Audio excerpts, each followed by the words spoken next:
I'm actually performing a new song tonight. Oh, good. And it's actually... Will that be the new single? Quite possibly the new single. Okay. I don't want to, I don't want to confirm anything yet, but I just recorded it and it's sounding insane. It's going to mixing soon, and I mean, it's going to happen very quickly, so I'm ready. I'm excited. And it kind of actually, it's about empowerment. It's very, very relevant to what's happening now in country music with females. What do you think about the entire tomato thing Yes. that happened, which has been sort of fun for all of us? We're like, So I fun. love tomatoes, especially straight out of the ground, off a tree, not out of the ground. Oh, it can be out of the ground, We're though. just we're having a moment of wait a second, how are tomatoes grown again? Well, I don't know. Are they fruit? Are they vegetables? What are they?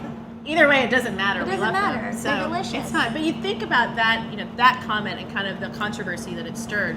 But it really has brought all these women to the forefront to say, we're all empowering each other. Yeah, I think that comment was probably the best thing that could have happened for us. I mean, obviously, it's a little offensive to be compared to a tomato, but it needed to be said, and it was something that was obviously happening in country music, but nobody was really talking about it, and it just opened this big conversation, and I feel like women have more of a chance now to just come out and power through, and I'm just really excited because I feel like my new music is very empowering, and it's all about just being strong and having willpower, and what better time to come out with something like that than now? Exactly. When I think so often as women, we are pitted against each other when we really are so much better together. We are. I mean, I love playing these festivals and running into people like today, Lindsay L was playing, and I just love that girl. I've played so many shows with her, and we've done a lot of radio shows where, sometimes it's not the most ideal situation, and we have to get through it because it's just what we do, and we stand by each other, and when you get that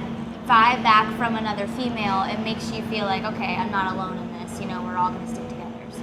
Have there been one or two particular women in this business that have really empowered you or given you some really great advice and stuck with you? Yes, I toured with Tim McGraw last year, and Faith Hill came out a few times, and I had a really, really great conversation with her one night where she was just like, listen, even when I was at the top of my game, I still struggled to get people to play my music. It's just a thing with women. We have to work a million times harder than the men to get our music played, and it's kind of awesome. Like, when it works and we get through, we can take comfort in knowing that we actually worked really hard to get to the point in our careers. So that meant a lot to me to hear someone like Faith Hill went through something like that. And then just Blake Shelton's always been a big influence for me. He's not a female, but he's always I don't think.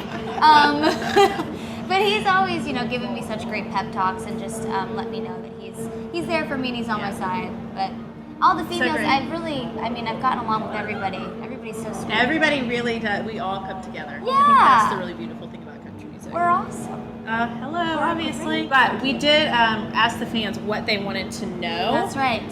Yes. So let's just pull that out. Pull my lovely Twitter account. Okay, so at Allie Larson, but it's at You Are Hearing wants to know, what are your essential pre-show rituals? Pre-show rituals would definitely have to be my vocal warm-ups. It's kind of boring, but it's what I gotta do. Sometimes they sound a little funky, like I'll do ones that are like, and the one thing I learned is don't have your phone right here when you're doing it because you spit a little bit. Spit a little. But you get a picture of that. Yeah. A video. No one's gonna care. No one's gonna care. Yeah, but it gets the vocal cords nice and worked up. Right. So no push-ups or jumping jacks or anything. I know some people do some crazy stuff. I know. I feel like it's a guy thing more to do the push-ups and stuff because they like to feel bulky. But I don't want to I don't want my muscles to bulk up before I go on stage and be like, hey guys, hey everybody. Yeah. No, I don't go that far. I may do some jumping, but I don't want to I don't want to lose my breath. Right, exactly. Because it takes a lot to run around on the stage. It does. Yeah, I kind of like to keep it all in and then let it loose on everybody. Once you're, give it all to the fans. Yeah, let the lion out of its cage. Lioness. What are your biggest influences in writing, and in what you've been doing lately with your music? What's been your biggest influence? Oh, definitely the whole female empowerment thing. I mean, that's just been inspiring me so much.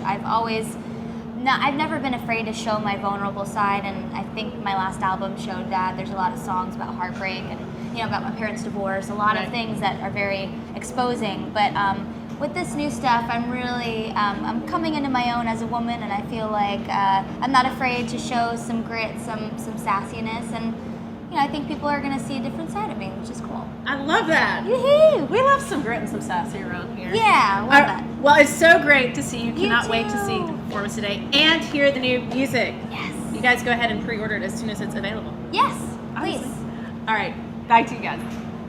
Because I'm not going back Back to to anybody. you, John. Edit.